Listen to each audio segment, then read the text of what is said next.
A leitura do mundo precede a leitura da palavra.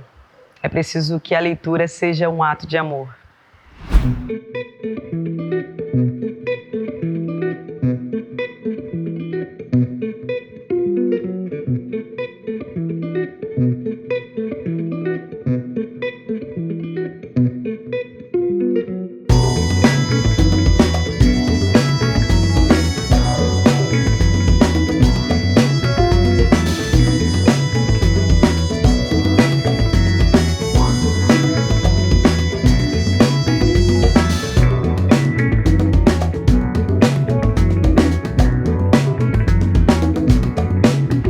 Esse é mais um programa Papo na Laje. Eu sou a Dani Câmara. Estamos aqui em Oiticica, Campo Grande, para bater um papo sobre biblioteca comunitária. Oi pessoal, eu sou Isadora Escalante, sou vascaína, mangueirense, cria da Baixada Fluminense e eu tô aqui para bater um papo sobre biblioteca comunitária. Vamos nessa? Bom, meu nome é Natália, tenho 27 anos, sou cria de biblioteca comunitária e de Nova Iguaçu, sou publicitária.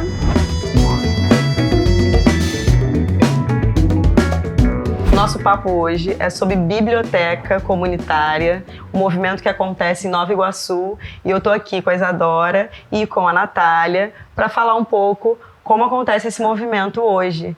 E eu queria saber como é que vocês chegaram nesse projeto. Bom, eu vou começar, né?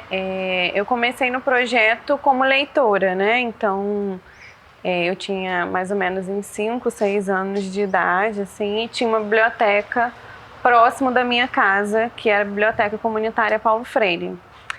E aí, esse movimento, ele já iniciou, assim, no início, né, da minha infância. Meus pais, né, meu pai e minha mãe, não tiveram tanto acesso, assim, né, à literatura, né, e à leitura, mas pela oportunidade de ter um espaço próximo de casa, eu comecei a participar. E aí, a partir daí, desse envolvimento aí dentro dessa biblioteca bem cedo, né, eu fui crescendo, né, já adorava leitura e tudo mais.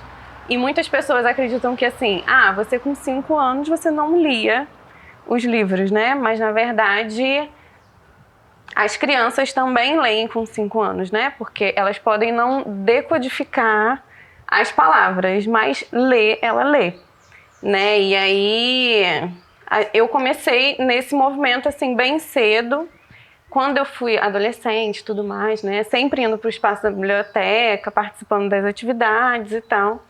E aí chegou um momento que eu comecei a ser voluntária dentro do espaço também. E aí eu gosto muito de comunicação, e aí eu ajudava com algumas peças gráficas, né? Fazendo algumas peças para algumas atividades que aconteciam dentro do espaço. E aí, em 2017, eu fiquei na rede como comunicadora, né? E aí estou desde 2017 até agora.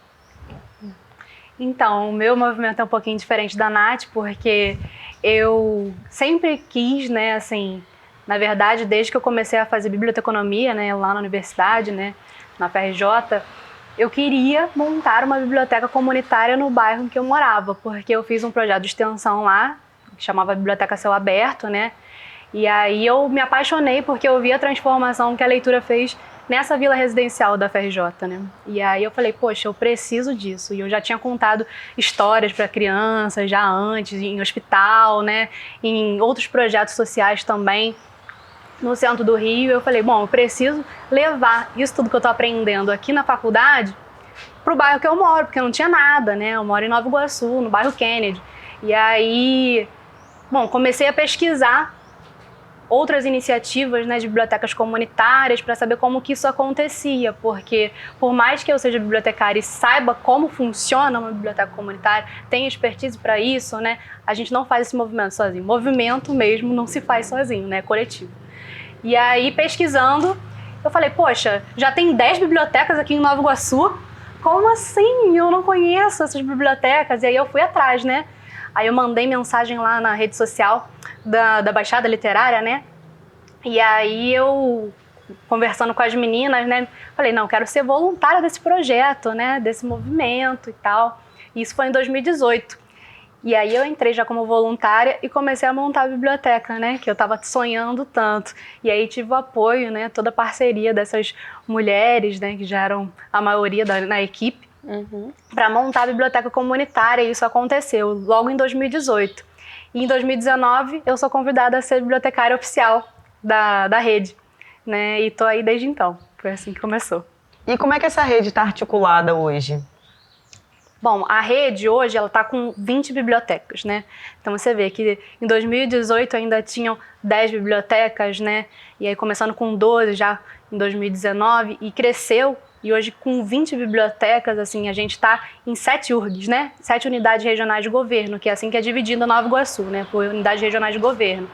E aí, na verdade, assim, a gente tem um plano de trabalho, né? Para toda a equipe. E que a gente utiliza uma metodologia social, que foi construída lá em 2006 já, né, pensada, né, em 2006, que foi incentivada por um programa que chama Programa Prazer em Ler. E aí eu acho que a Nath pode contar um pouquinho de como começou isso. Na verdade, assim, o Programa Prazer em Ler, ele foi desenhado, né, em 2006, mas mais para 2009, assim, nesse caminho, assim. E esse programa, ele não foi desenhado apenas pela Rede Baixada Literária, né? Hoje a gente participa de uma rede nacional de bibliotecas comunitárias, né? E essa rede nacional, ela é composta por 11 redes locais, né? Então, esse movimento, ele é um movimento que acontece já há algum tempo. E o Programa Prazer em Ler, quando ele começou a se desenhar e tudo mais, eram 5 eixos de atuação, porque a gente trabalha no programa com eixos de atuação. E aí, com o passar do tempo, a gente foi percebendo que era necessário ter mais eixos. Eu acho que isso acontece, inclusive, em todos os movimentos, né? Eles fundam, né, de uma certa forma e depois a gente vai se solidificando, né? Isso, a gente percebe que é necessário fazer algumas mudanças, né? E então, assim, em 2009 começou, e assim, a biblioteca, esse movimento, ele começa muito a partir do momento que a gente percebe, né, que assim, que precisava ter uma biblioteca comunitária dentro das comunidades, né, de Nova Iguaçu. E é a partir desse movimento das pessoas mesmo, de acreditar que a literatura é um direito humano, né? Que precisa ser direito de todo mundo. Assim, todo mundo tem que ter um livro na mão, né? Todo mundo tem que ter essa oportunidade mesmo de conhecer a literatura. E aí, a partir desse momento, a gente começa a realizar os trabalhos. Assim, existem os eixos de atuação do Programa Prazer em Ler e existem também as atividades que a gente realiza dentro desses eixos. Né? E pensando muito assim na formação leitora mesmo, né? Um leitor, ele pode chegar na biblioteca lendo gibis e ele não deixa de ser leitor por isso. Ele vai ler gibi e depois ele vai passear por todas as outras estantes que existem, né? Que estão dentro do espaço da biblioteca. E aí, acho que assim, o Programa Prazer em Ler é uma metodologia social, né? Então, a gente desenvolveu ela mesmo em conjunto, né, desenhou ela para a gente fazer essa formação leitora. Acho que é isso. Aproveitando esse gancho da metodologia, enfim, como vocês trabalham esses pontos hoje, né? Essa articulação principal? Vocês podem falar um pouquinho sobre isso também? Então, a gente tem 9 eixos de trabalho, né? E aí a gente tem acervo, espaço, né? Que aí a gente vê toda uma estrutura, né, boa, assim, para ter atendimento para a comunidade, porque muita gente confunde e acha que biblioteca comunitária é aquele espaço meio desorganizado, né, que recebe tudo que é doação, todo mundo pode fazer qualquer tipo de doação de livro, coloca lá na estante e deixa lá para a comunidade. Não é assim que funciona com as bibliotecas comunitárias articuladas em rede, não. A gente tem toda uma equipe preparada exatamente para o melhor atendimento ao público, né? Ao público que a gente está atendendo, né? Que geralmente são pessoas em situação de vulnerabilidade social, né? Porque a gente está na descentralidade, nas periferias do município de Nova Iguaçu, que já está na Baixada Fluminense e que por si só já é marginalizado, né? Aqui no estado do Rio de Janeiro, e assim como acontece em outros estados, assim. E A gente tem também outros eixos que falam sobre comunicação, sobre o tipo de gestão, né? A gente tem uma gestão que chama gestão compartilhada. Eu, até então, antes de entrar na rede, não conhecia, né? Eu trabalhava com bibliotecas que tinham nível hierárquico, né? Tinha bibliotecária-chefe e seus subordinados. Lá não, todo mundo trabalha na horizontalidade, né? Todo mundo é igual e todo mundo tem que saber dos seus papéis para que esse movimento não se desgaste, né? E que continue acontecendo. E aí temos também, além disso, a incidência em políticas públicas, que eu acho que é muito importante. Como a Nath falou, a gente vem muito com esse pensamento do Antônio Cândido, né? Que ele ensina que a literatura deve ser um direito inalienável. Isso quer dizer que ele é indispensável a todo mundo. Que ele não deve ser dispensável a ninguém. Todo mundo tem que ter acesso, né? Então, assim, a nossa missão é democratizar esse acesso à literatura, né, através das nossas ações. Então, o que a gente faz? A gente tem saraus, a gente tem roda de conversa, a gente montou jogos literários, né, a gente adapta jogos e brincadeiras, né, que a gente são de rua, do dia a dia, para a nossa realidade, né, trazendo sempre para a literatura, né, trazendo, estimulando os hábitos de leitura por prazer. E não esse tipo de leitura que a gente tem na escola, por exemplo, né? Que a gente precisa ser alfabetizado e aí sim a gente começa a ler por obrigação. Então é aquele tipo de pensamento que, você fez alguma coisa errada na escola, vai para a biblioteca, né? Porque esse é o seu castigo. Lá não. Nossa biblioteca, ela é feita para ser prazerosa, né? Para ser um espaço de acolhimento dessas pessoas. Porque muita gente, né? E o nosso maior público são crianças e adolescentes. Então, às vezes, eles estão muito carentes e às vezes carentes de uma conversa, assim, sabe?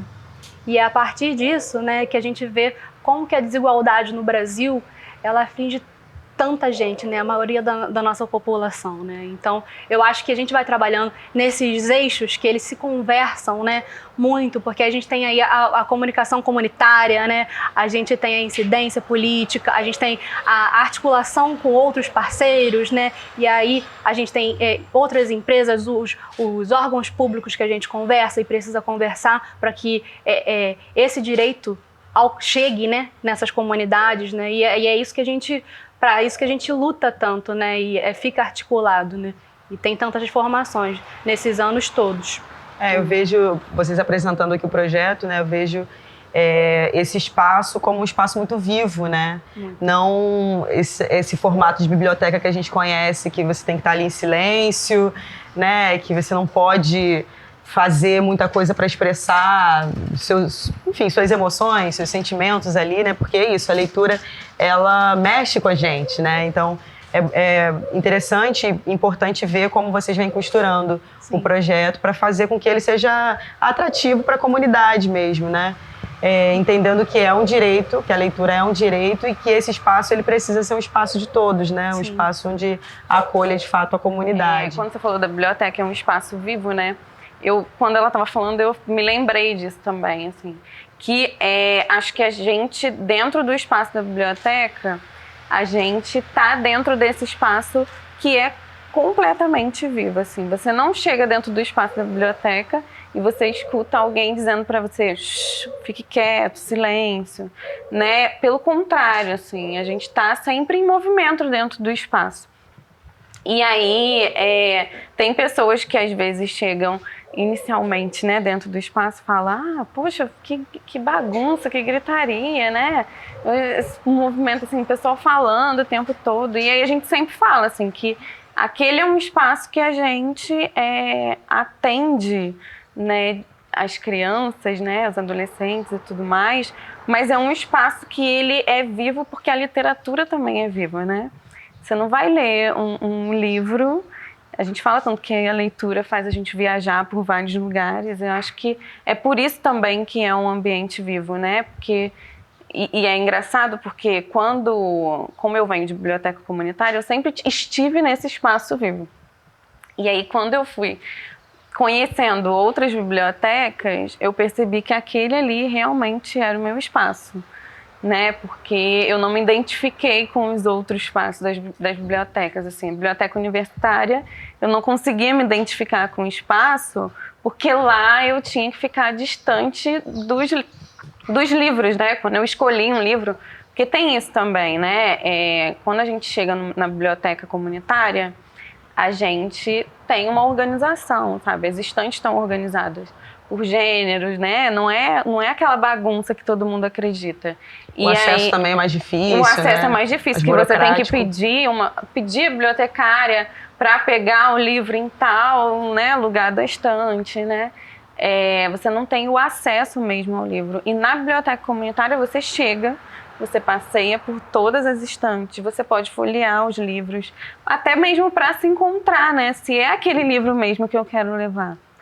E se não for, você devolve. A gente não tem multa que, ficou tantos dias sem trazer o livro, né? Devolver o livro. A gente não tem multa, né? As pessoas não são multadas porque ela não devolveu o livro, né? A gente só fala assim, poxa, devolve, porque tem outra pessoa que quer ler também, né? Então, esse é um movimento que acontece dentro do espaço da biblioteca. E aí tem casos, assim, de pessoas que chegou dentro da biblioteca falando, eu só quero ler esse tipo de literatura. E aí, quando essa literatura acaba, né, vamos dizer assim, aqueles livros acabaram de serem lidos, a pessoa quer também conhecer outro tipo de literatura. E aí vai pela fantasia, vai pelo infantil, abrindo, né? E aí o mundo vai abrindo. E muito disso também vai das formações, né? Porque, como eu falei, durante esses anos todos, a rede vem buscando estruturar esse trabalho em todos os níveis, assim, tanto na infraestrutura das bibliotecas, quanto nas formações de equipe, né, assim, porque quem fica nas bibliotecas, né, todos os dias são mediadores de leitura. E quem é essa mediadora de leitura? É ela que faz a ponte entre o livro e o leitor. Então, essa pessoa tem que estar muito preparada para tudo que vir. E como o público, né, ele vem com muitas questões, né, das próprias comunidades, tantos problemas, ela tem que estar preparada ali, primeiro para conhecer o acervo que tem, para saber como que eu dialogo com aquela pessoa, né? Seja ela criança, adolescente, idoso ou adulto jovem, né? Então, assim, ela tem que estar preparada para o que der e vier. Então, a gente prepara tanto para catalogação do acervo, né, tanto para classificação, quanto para o trabalho mesmo de incidência, comunicação, para tudo, assim, porque vai muito além do que só ficar ali lendo um livro com alguém, entendeu? E ficou vendo, cortando, mas fico vendo que é sobre um acolhimento também, né? Sim, desse sim. corpo que chega ali, se identifica com aquele espaço, né? Justamente. E consegue se sentir acolhido para colocar suas questões. Isso, justamente, assim. E aí eles às vezes falam, tia, eu não sei ler. Você não sabe ler? Vamos aqui, vamos ver se você não sabe ler. E aí a gente pega um livro-imagem, que existem livros, né, que são só feitos de imagem, não tem texto algum. O que você está entendendo aqui dessa história?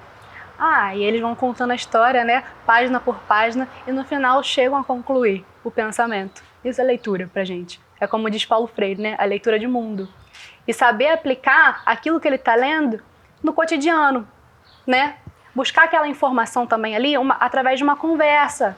Hoje em dia, né, principalmente depois da pandemia, assim, esse espaço virou um espaço muito de acolhimento mesmo, assim, né? Porque muitos deles ficaram sem a escola 2 anos. Então, a biblioteca era esse espaço de cultura e de informação, né? Porque a gente pensa que não, mas nas comunidades tem muita gente que fala, não vou tomar vacina, entendeu? Chega com essa questão. Então, às vezes a gente tem um livro ali que fala sobre a revolução da vacina, sabe? E contando de forma lúdica para uma criança, explicando de forma de maneira informativa, né? Então eu acho que é isso mesmo que o Paulo Freire diz. Trazendo isso também que a Isa falou, por exemplo, a biblioteca, né, aonde a gente está localizado, nós somos 20 bibliotecas comunitárias, nenhuma no centro da cidade, né?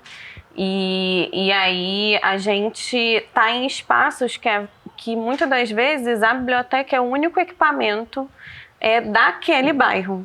Então, assim, tem um bairro que a gente tem, né, que tem lá a biblioteca, que dentro do bairro não tem escola, nem pública nem particular. Dentro do bairro, né, não tem mercado, não tem explicadora, né, tem uma igreja e tem um bar, que é um bar que vende gás, que vende água, que vende tudo, né, para esses moradores que estão ali.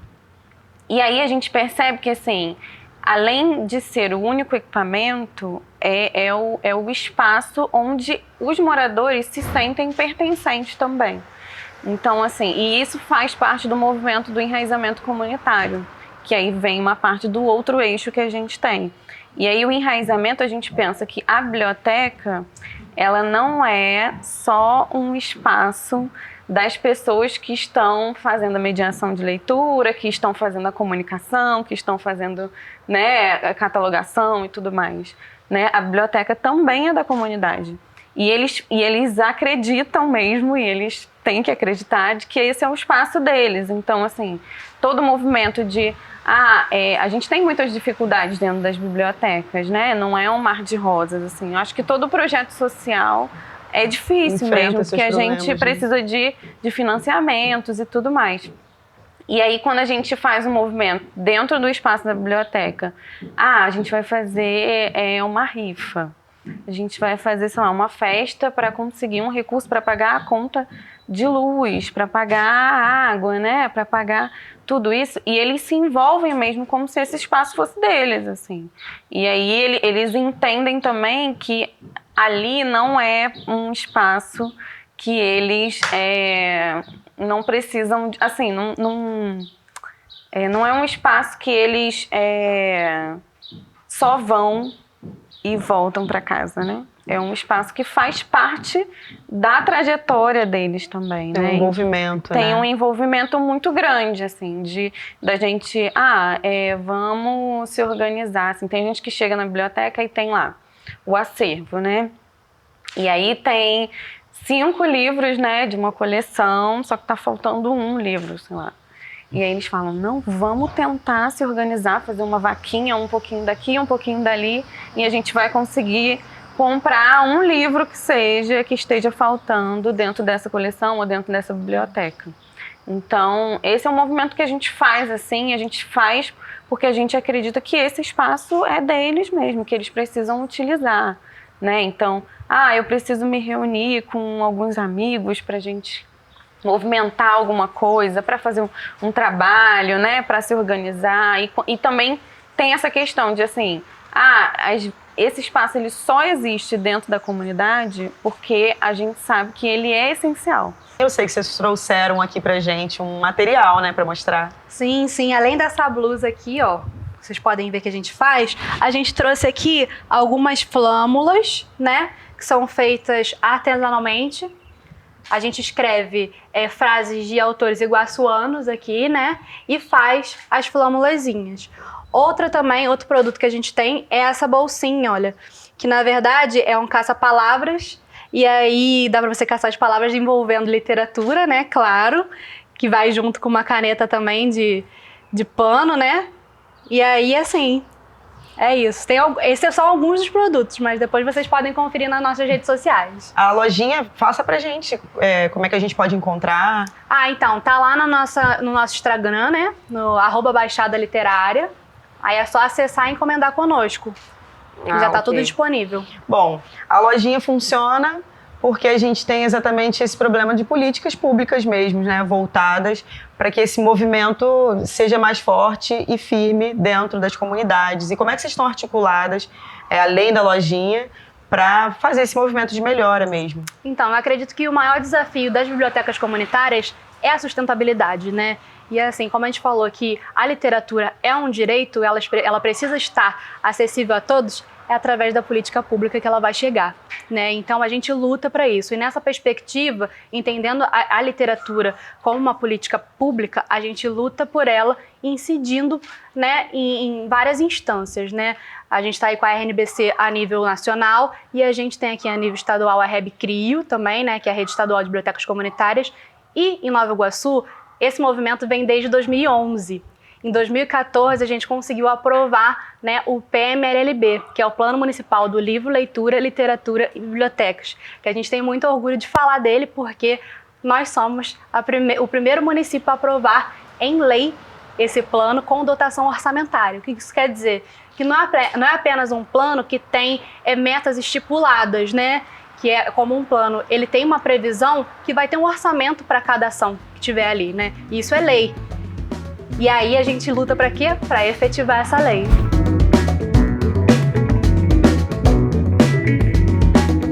Eu sonho que as bibliotecas comunitárias, elas sejam referências, sejam identificadas como potência dentro dos bairros. E eu sonho que a gente construa o Brasil como um país de leitores mesmo. O Brasil, a Baixada e Nova Iguaçu. Olha, parafraseando o Fernando Pessoa, né, assim, não sou nada, não posso querer ser nada. A parte disso está em mim todos os sonhos do mundo. Eu sonho em ser mãe e sonho em deixar para os meus filhos, né, um Brasil de leitores. E mais do que isso, né, eu acho que a gente, enquanto América Latina, a gente precisa ter essa voz, né, de um país, né, de uma nação de leitores, assim, de um continente inteiro de leitores. Esse é o meu sonho.